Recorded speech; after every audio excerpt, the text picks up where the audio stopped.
I swear, I didn't mean for it to happen the way it did. At least, that's what I told everyone afterward.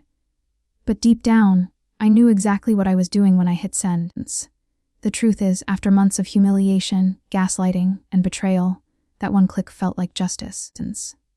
The sound of that little whoosh as the email went out to his entire office was the most satisfying sound I'd ever heard. But here's the thing, everyone thinks I went too far. They say it was cruel, that I should have walked away quietly instead of destroying his reputation like that.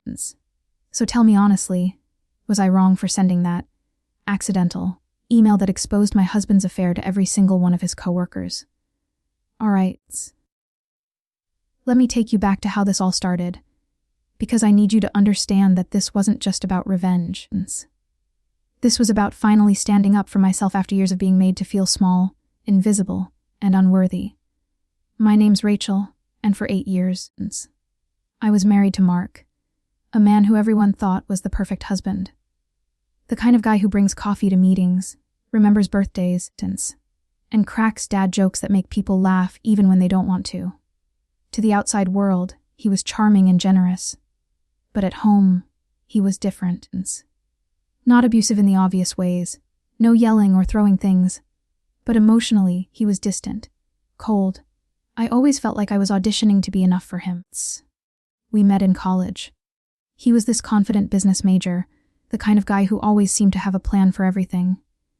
I was majoring in communications, more creative, more emotional, always wearing my heart on my sleeve. I think that's what drew him to me at first, my openness. He used to say I was the emotional balance he needed. I remember feeling so proud that I could be that for him. We got married a few years after graduation, and everything seemed fine for the first couple of years, distance. But once he got promoted at his marketing firm, things began to change.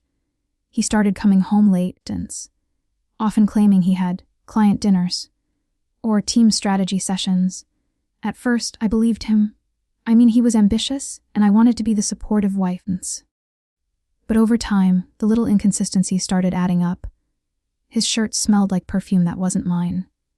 His phone, once always lying on the kitchen counter, became an extension of his body. He started guarding it like it held nuclear codes, and the way he looked at me changed. Less love, more indifference.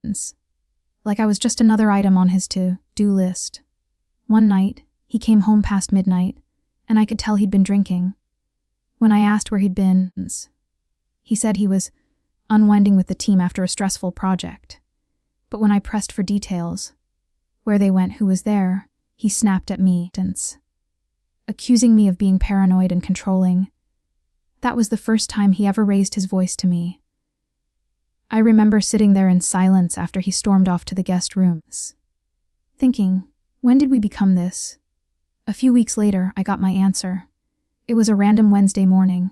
He'd left his laptop at home, something he almost never did.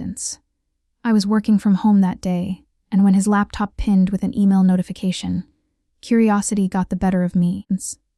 It was from someone named Samantha L. I assumed it was a coworker, but the subject line made my stomach twist. Last night, Paul. My heart started pounding as I hovered over it, knowing I shouldn't, but I couldn't stop myself. I clicked it. Inside were screenshots of text messages, his texts, her replies, and every word was like a knife. He'd told her things he hadn't said to me in years, called her his safe place, told her she made him feel alive again. There were pictures too, nothing graphic, but intimate enough to make my hands shake. I felt my throat closing, tears burning my eyes. It was like my entire marriage had been a performance, and I was the only one who didn't realize the show was fake. When he came home that night, I confronted him. I expected tears, apologies, maybe even denial. But instead, he looked at me calmly and said, "Rachel, you're overreacting. It's just office banter. You know how flirty people can get in marketing." I couldn't believe what I was hearing. He actually tried to gaslight me, to make me question what I'd seen with my own eyes. When I didn't back down, he turned it around on me, saying I violated his privacy by reading his emails. That's when I knew he wasn't sorry. He was just sorry he got caught. After that night, something inside me broke. I stopped trying to fix things. I went quiet. He probably thought I was retreating, but I was observing, planning. I started noticing patterns, saving screenshots, quietly collecting every piece of evidence, distance. I wasn't sure what I was going to do with it yet, but I knew I needed to protect myself. And maybe, just maybe, make him feel even a fraction of the humiliation he'd made me feel. Then one day fate, or maybe karma, handed me the perfect setup. His company was preparing for a big rebrand campaign, and Mark was leading the project. That meant constant communication with his entire office. Emails, presentations, updates. I overheard him say he was sending out a project briefing email to all the department heads, CCing the full office list of about 60 people. He was so proud of it, and even showed me the draft subject line, exciting update on our new client partnership. That night, after he went to bed, I sat in our home office staring at his laptop. His email account was still logged in from earlier, and my hands were trembling as I opened it. I told myself I just wanted to see if he was still messaging her. But when I saw the chat window with Samantha, still active, still full of, "I miss you," and "can't wait for tomorrow," the anger came rushing back. I don't even remember making the decision consciously. It just happened. I clicked new email, selected his AL staff contact groups, and pasted every single screenshot I'd collected over the past month.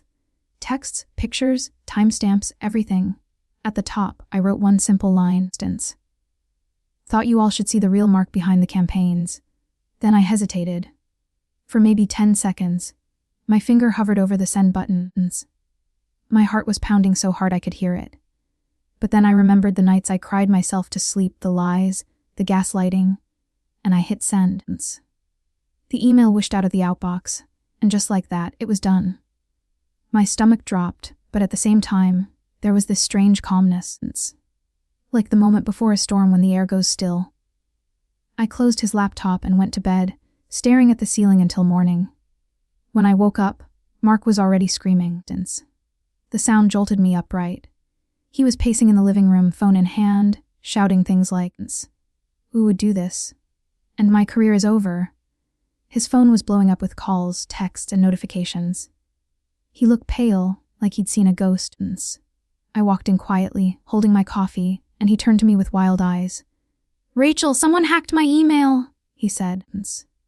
"They sent. Oh my God, they sent everything to the whole office?" I just tilted my head and said, "That's awful, Martins. You should probably call IT." He stared at me, and I could see the realization dawning in his eyes. The color drained from his face as he whispered, "You didn't, you wouldn't." I didn't say a word. Just sipped my coffee and walked away. By noon, the fallout was already spreading. Distance. His boss had suspended him pending an internal investigation, HR was involved, and Samantha had deleted all her social media accounts. Apparently, the company had a strict code of conduct policy about relationships with subordinates, which meant they were both in deep trouble. The worst part, for him, at least, was that his clients found out. Someone from the office had leaked the story to a local industry blog, and within hours, it was everywhere. The golden boy of marketing, caught in a scandal with his junior employee. So that's the situation I was in. My husband's affair was exposed, his reputation was shattered, and I was sitting there wondering if I'd gone too far. Before I tell you what happened next, I want you to pause and comment below. What would you have done in my shoes? Would you have kept it private, or would you have hit send like I did? Anyway, the aftermath was intense. Mark's company asked him to resign to maintain professional integrity. He tried to spin it like he was leaving voluntarily, but everyone knew the truth. Samantha was fired outright. She tried reaching out to me on social media, sending messages like, "You didn't have to ruin my life." I didn't respond. I figured she knew exactly what she was getting into when she decided to sleep with a married man.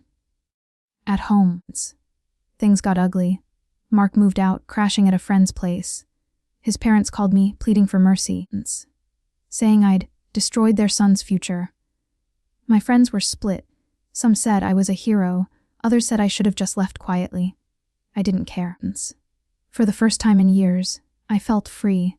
There was a power in finally being done with his lies. But then came the unexpected twist. A few weeks later, I got a letter from his company's legal department. They were investigating whether I'd violated any laws by accessing and distributing company data. Apparently, because I sent the email using his work account, it technically counted as misuse of company property. My heart dropped. I'd never considered that side of it. I called a lawyer, terrified I'd end up in legal trouble. Luckily, after explaining everything, they decided not to press charges, since it was a domestic matter and not corporate sabotage. But it was close. That was my wake-up call. The revenge had felt good in the moment, amazing, even, but it came with consequences. I ended up filing for divorce shortly after, and thankfully, Mark didn't fight it. Maybe he knew he didn't have the moral high ground anymore. We finalized it quietly, no dramatic courtroom scenes, no shouting matches, just 2 signatures ending 8 years of my life. In the months since, I've had a lot of time to reflect. Part of me still feels that surge of satisfaction every time I think about that email, but another part of me wonders if I stooped to his level. Maybe I did. But maybe sometimes, when someone keeps trampling over your kindness, you need to remind them that you're not powerless. Do I regret it? Honestly, not really. Because if I hadn't done it, he would have kept lying, kept pretending, and I would have kept doubting myself. That email wasn't just revenge. It was my way of reclaiming my sanity. It was a message to him, to her, and maybe even to myself, that I wasn't someone to be toyed with. So that's my story. It's the accidental, mass email that wasn't so accidental after all. Some people call it petty, others call it legendary. But what do you think? Was I justified? Or did I take it too far? Like this video if you were on my side. Subscribe for more stories like this, Distance. And share your thoughts in the comments. I really want to know what you would have done if you were me. Thanks for listening, and I'll see you all in the next story. You have not enough humanizer words left. Upgrade your surfer plan.